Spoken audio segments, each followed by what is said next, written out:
On January 3rd, 2017, a teenager with a disability was kidnapped, bound, beat, slashed, gagged, humiliated, and almost killed by 4 black persons in Chicago. My question is why? We are Disability Awareness, and our mission is to help people with disabilities to be contributors to society. Today we are doing this live video on this horrible story about this teenager with a disability who was almost killed by 4 black persons. The teenage has schizophrenia and attention deficit disorder. What I heard was the teenage went into the city to visit some friends. Right there raises a red flag. How could his guardian allow him to just go in the city by himself? You know that Chicago is not safe anymore. In 2016, Chicago had the most deaths in the United States. If I was a teenager and my mom was alive, she would not allow me to go to Chicago and meet my friends. I understand that this teenager is 18, so he should be able to do what he wants. But when does safely override freedom? When there is a national disaster and the government tells the people to stay inside, I could go out and ignore the request from the government and get hurt, or listen to them and stay safe.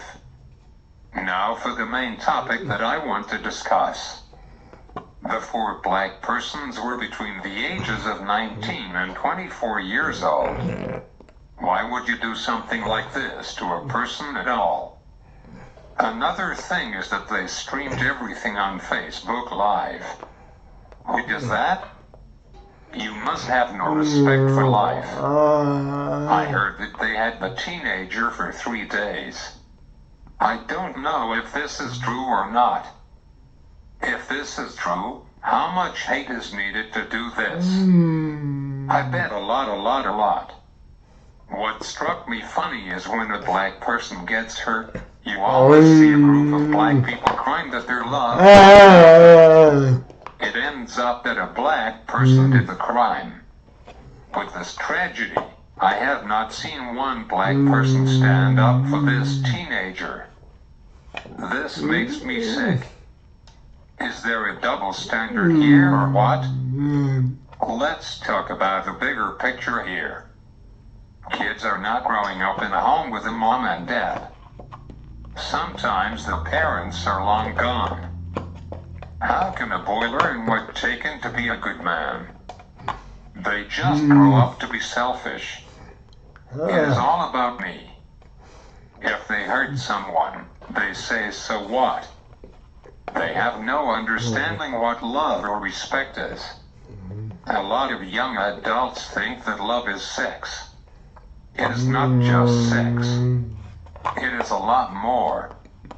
When President Obama came into office, I really thought he would help the black people. Actually, what I feel is that he caused the black people to be less humanized. That is so sad, and he does not care one bit. Last night I watched the Golden Globes. Meryl Streep gave a talk about the election in November. She implied that Trump was not the right person for the United States. One reason that she said was that Trump mocked a person with a disability.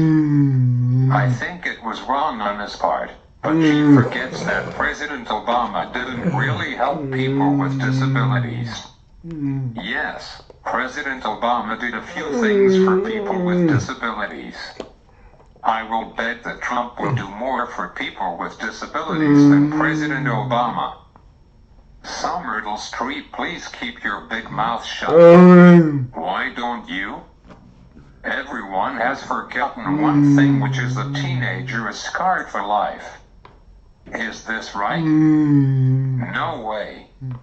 A person with a disability is enough to deal with, and this teenager has a lot more to handle. So we have to change society completely. So I am asking every one of you to step up and be the man or the woman that God created you to be. If you are in Hollywood, Please stop making movies that destroy life, and start making movies that heal the world. If you want to make a lot of big money, take your head out of your ass and start changing the world for the better. Thank you and God bless the world.